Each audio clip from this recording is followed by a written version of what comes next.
Baik, sekarang saya akan melakukan pemeriksaan bayi baru lahir dan penilaian Apgar score. Saya akan cuci tangan dahulu dan bayi yang baru lahir saya akan letakkan di tempat pemeriksaan. Saya akan melihat appearance, saya akan melihat warna kulit bayi dan beri skor apakah seluruh tubuhnya pucat atau ekstremitasnya biru atau kemerahan atau seluruh tubuhnya kemerahan.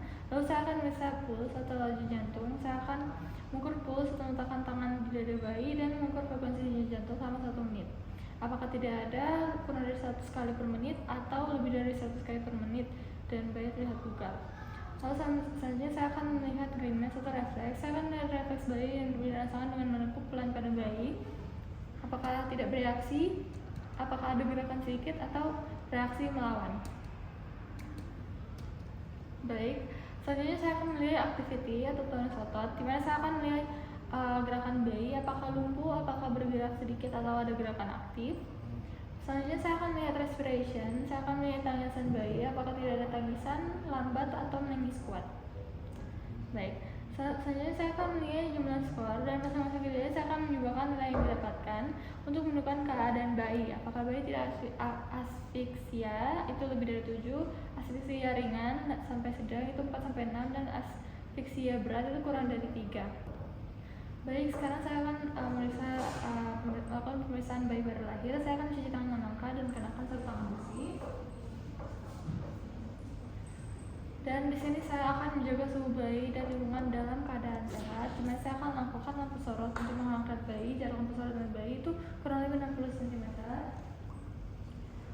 Dan sekarang saya akan menjaga suhu ruangan tidak lebih dingin dari 25 derajat Celcius dan mengenakan bayi sejenak terutama kepala tanpa menghilangkan vernix.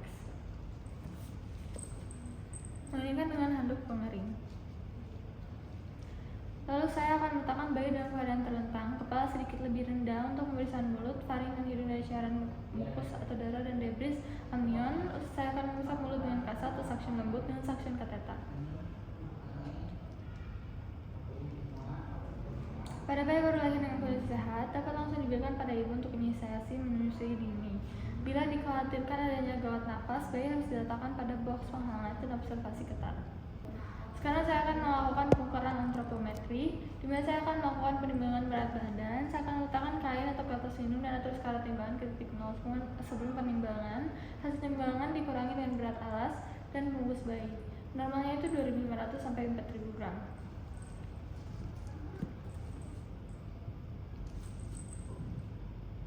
Baik. Saya akan melakukan pengukuran panjang badan, di mana saya akan meletakkan bayi di tempat yang datar. Dan saya akan mengukur bayi menggunakan alat pengukur panjang badan dari kepala sampai tumit dengan kaki atau badan bayi diluruskan.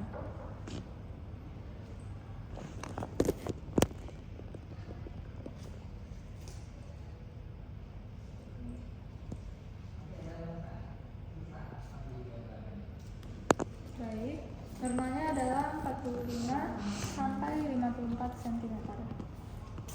Akan mengukur hingga kepala dengan mengukur kepala pada diameter terbesar yaitu frontal occipitalis jika terdapat kaput subsidium dapat dilakukan hari kedua atau ketiga.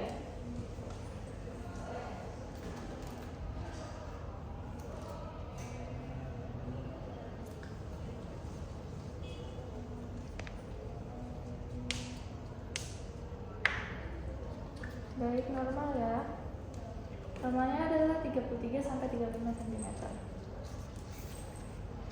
Sekarang saya akan melakukan pengukuran lingkar dada. Sekarang saya akan melakukan pengukuran lingkar dada, di mana pengukuran dilakukan dari daerah dada ke punggung kembali ke dada.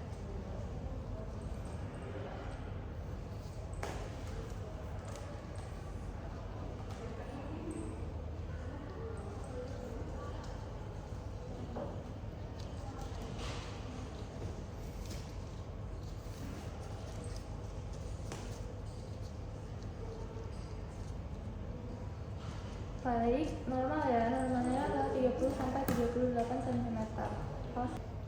Sekarang saya akan melakukan pengukuran pemeriksaan tanda-tanda vital, di mana saya akan memeriksa suhu bayi, Saya akan melakukan jaksila 5 sampai 10 atau diikuti ya 5 sampai 10 menit.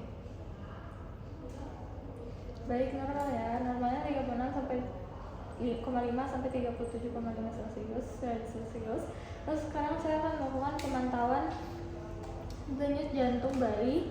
Saya akan memperhatikan keteraturan denyut jantung bayi, hitung frekuensi selama 1 menit penuh.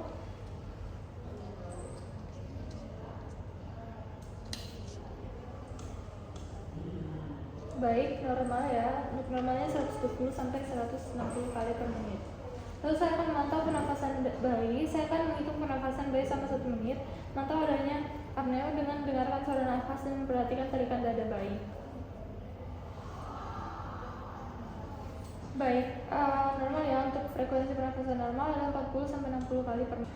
Sekarang saya akan melakukan pemeriksaan head to toe. Yang pertama saya akan memeriksa kepala. Saya akan meraba sebanyak garis sutura dan pentanel apakah ukuran dan tampilannya normal.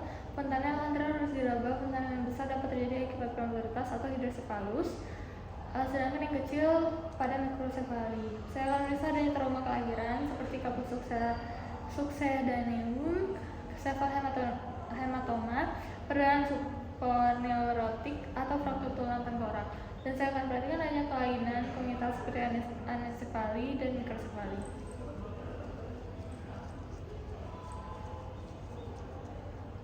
Baik, normal ya. Saya akan memeriksa mata. Saya akan memeriksa jumlah posisi letak mata dan gerakan bola mata. Saya akan memeriksa apakah ada pembesaran dan kekurangan pada kornea. Saya akan periksa apa ada trauma seperti palpebra, perdarahan konjungtiva atau retina. Saya akan periksa adanya sekret pada mata, konjungtivitis oleh kuman gonococcus yang dapat menjadi panoftalmia dan menyebabkan kebutaan. Dan saya akan memeriksa keadaan sklera, apakah nampak gejala ekterus atau tidak. Saya akan mengkaji iodine reflex, di mana saya akan menerapkan gerakan seperti menutup dan membiarkan mata. Jika bayi terkena sinar atau hembusan angin, matanya akan menutup atau dia akan memejamkan matanya. Baik, sama ya.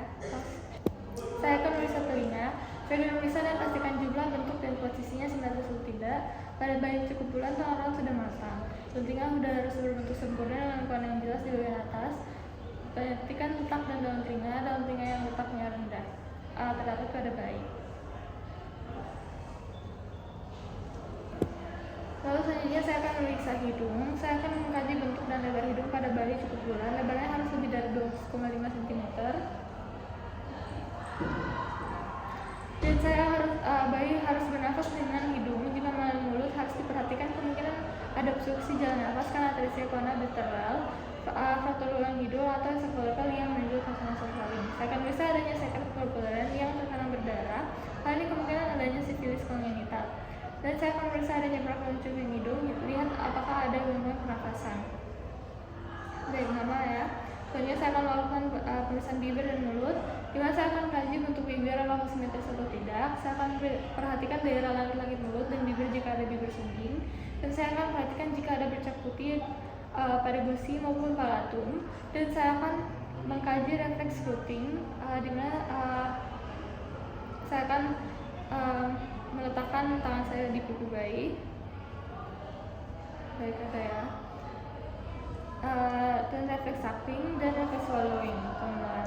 Selanjutnya saya akan melakukan pemeriksaan leher, di mana saya akan melihat leher bayi biasanya pendek dan harus diperiksa kesimetrisannya. Pergerakan harus baik. Jika terdapat keterbatasan pergerakan, kemungkinan ada kelainan tulang leher. Dan saya akan memeriksa adanya tulang leher yang dapat menyebabkan kerusakan pada plexus brachialis. Dan saya akan melakukan perabahan untuk mengidentifikasi adanya pembengkakan atau pembesaran kelenjar. Baik, tidak ada pembesaran kelenjar tiroid atau vena jugularis.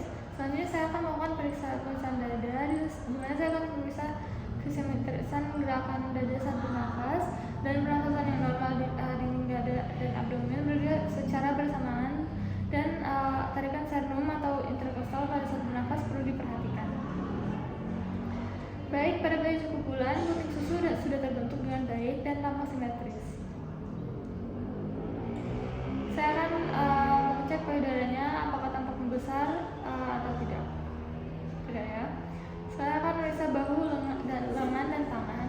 Kemudian kedua lengan harus sama panjang. Periksa dengan cara meneruskan kedua lengan ke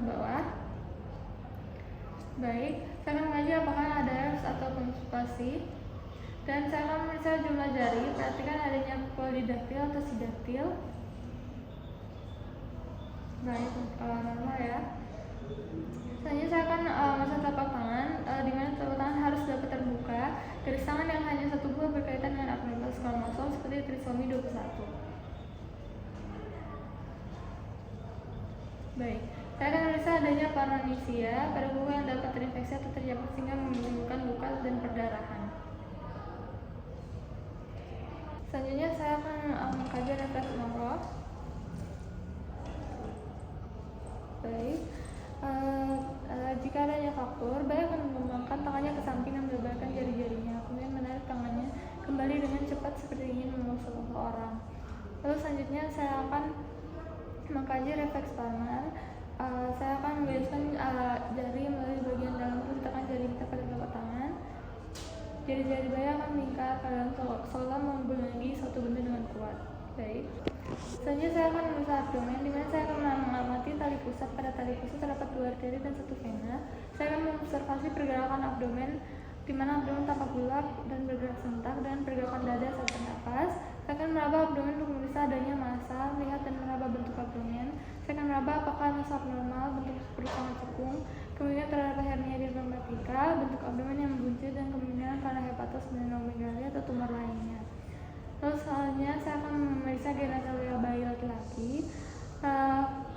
Baik, normal, panjang penisnya itu 3-4 cm dan lebar 1 sampai 1,3 cm. Saya akan memeriksa posisi lubang uretra.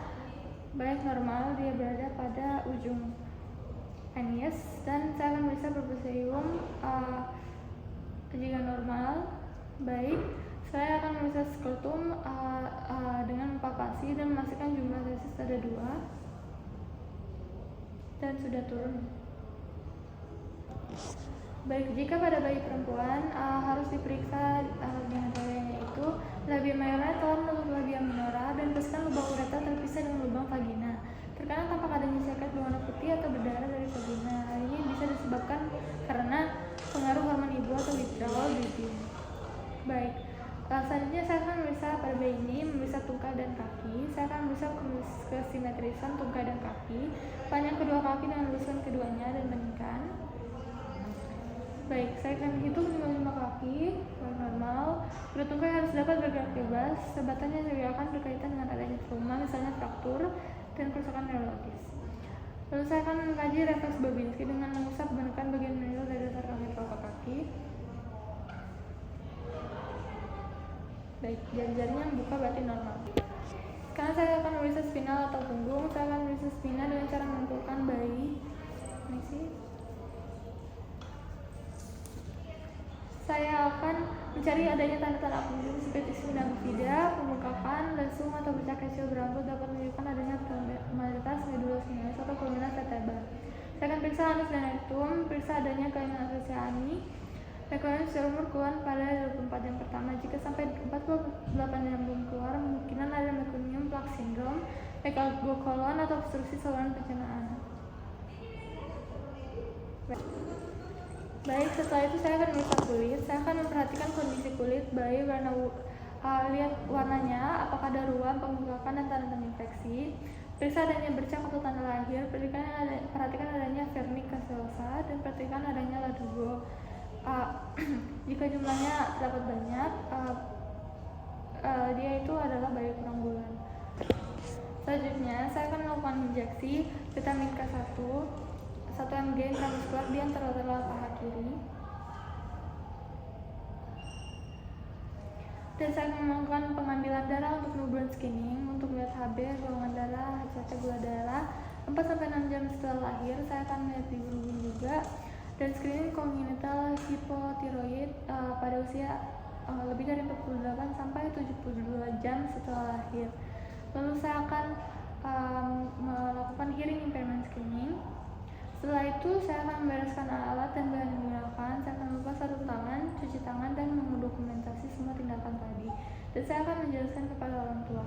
Baik ibu, untuk anaknya hasil pemeriksaan bayi baru lahir dan ultrasonnya itu semuanya normal. Apakah ibu Ada pertanyaan? Baik Ibu, terima kasih.